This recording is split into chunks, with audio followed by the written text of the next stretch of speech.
buñ fi indi boo xam ne dafa laaj ñu saytu alalu sénégalais yi ñun assemblée nationale danañ ko saytu parce que nag sénégalais yi lañ fi toogal te alal jooju alalu sénégalais yi la sama dërëm seen dërëm ak dërëmu sénégalais.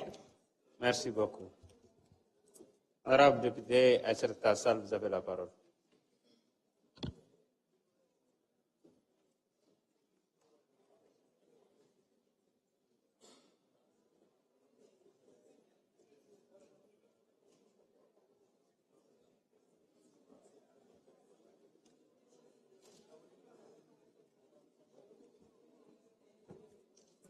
Je vous remercie, Monsieur le Président de l'Assemblée nationale, Monsieur le ministre du Travail, de l'Emploi et des Relations avec les institutions, mes chers collègues députés. Monsieur le Président, permettez-moi avant tout de vous remercier d'avoir accepté par votre impérium, que vous seul détenez, d'octroyer 10 minutes à chaque député, tenant compte de la densité des débats et des 5 rapports dont nous avons fait cumuler l'examen.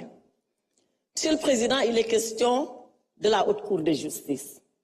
Cette Haute Cour de justice que nous avons héritée de la tradition juridique française, qui a été installée en France en 1791, 2 ans avant la Révolution, et qui a connu beaucoup d'évolutions.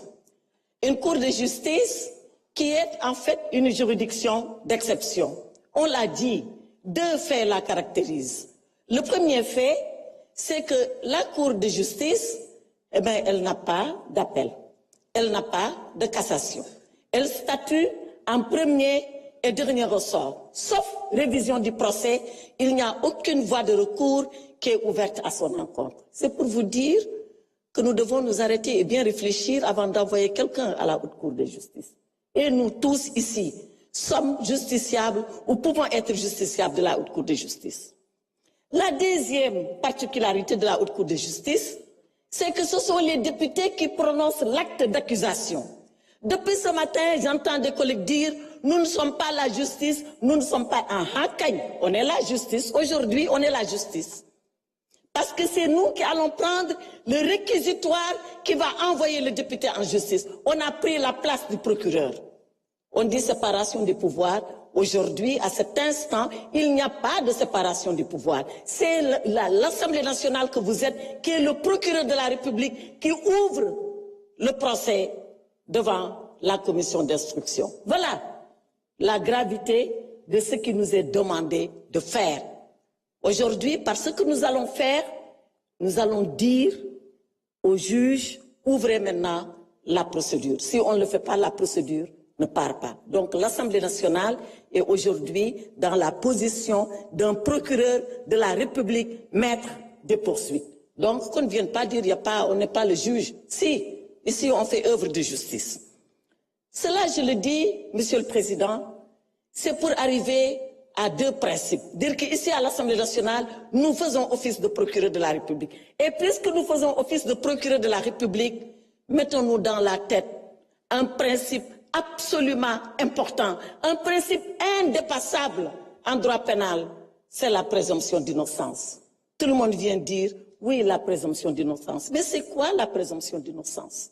C'est pas de dire que la personne elle est innocente jusqu'à ce qu'elle soit jugée. Oui, mais une fois qu'on a dit ça, et après, c'est surtout de considérer qu'on ne peut pas, à partir de simples déclarations, casser cette présomption d'innocence et dire on vous envoie à la justice. Or, dans tous les dossiers qui nous ont été présentés ici, qu'avons-nous vu? Pourquoi on dit c'est la version des DAGE contre la version des ministres? Parce qu'il n'y a eu que des DAGE qui ont accusé des ministres. Or, la présomption, ce ne sont pas des déclarations gratuites. La présomption, c'est des faits qui indiquent que cette personne, elle peut être supposée avoir fait cela. Les déclarations des DAGE, aussi fortes soient-elles, ne peuvent pas être qualifiées de présomption. Or, seules les présomptions peuvent amener le procureur de la République, que nous sommes cet après-midi dans cette salle, à pouvoir indexer pour dire celui-là peut être mis en cause et incriminé. Donc, sachons ce que nous est demandé de faire avant de prendre notre responsabilité par rapport à cela.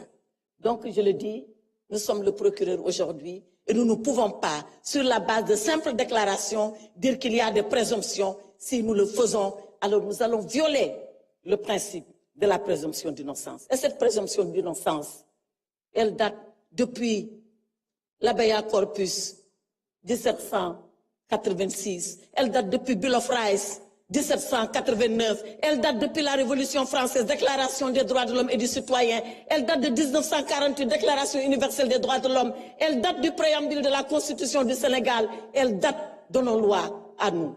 Nous ne pouvons pas la renverser allègrement parce que tout simplement, nous voulons envoyer 5 ministres à la justice.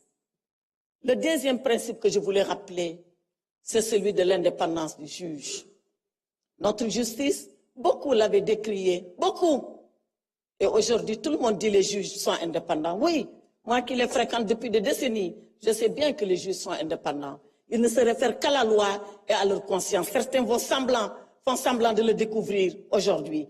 On leur fera confiance. La commission d'instruction, elle est judiciaire, elle est absolument judiciaire. Il n'y a pas un politique à la commission d'instruction. Elle est présidée par M. Abdoulaye Ba, le premier président de la Cour d'appel, un magistrat en qui nous pouvons faire confiance. Mais arrêtons-nous, nous, de faire nos commentaires et de dire oui, nous pensons ceci, nous pensons cela. Laissons-les faire leur travail et ils le feront comme il le faut, selon leur conscience et selon la loi.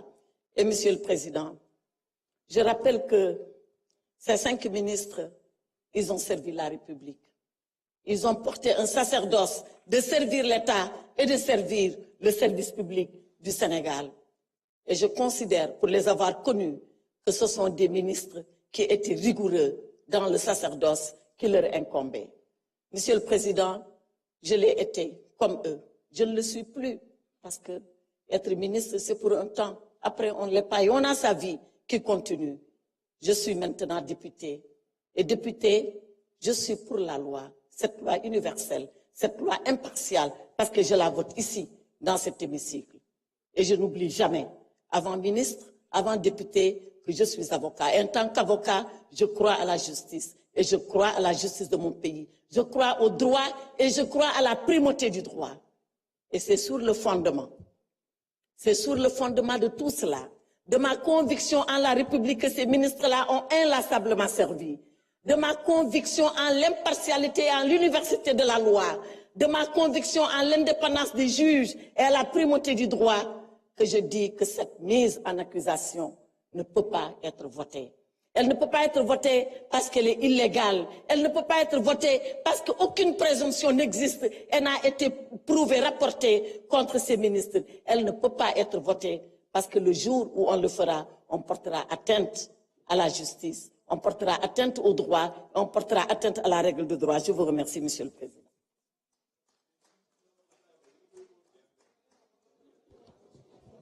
Jërëjëf, honorable député Aïssata Tall Sall.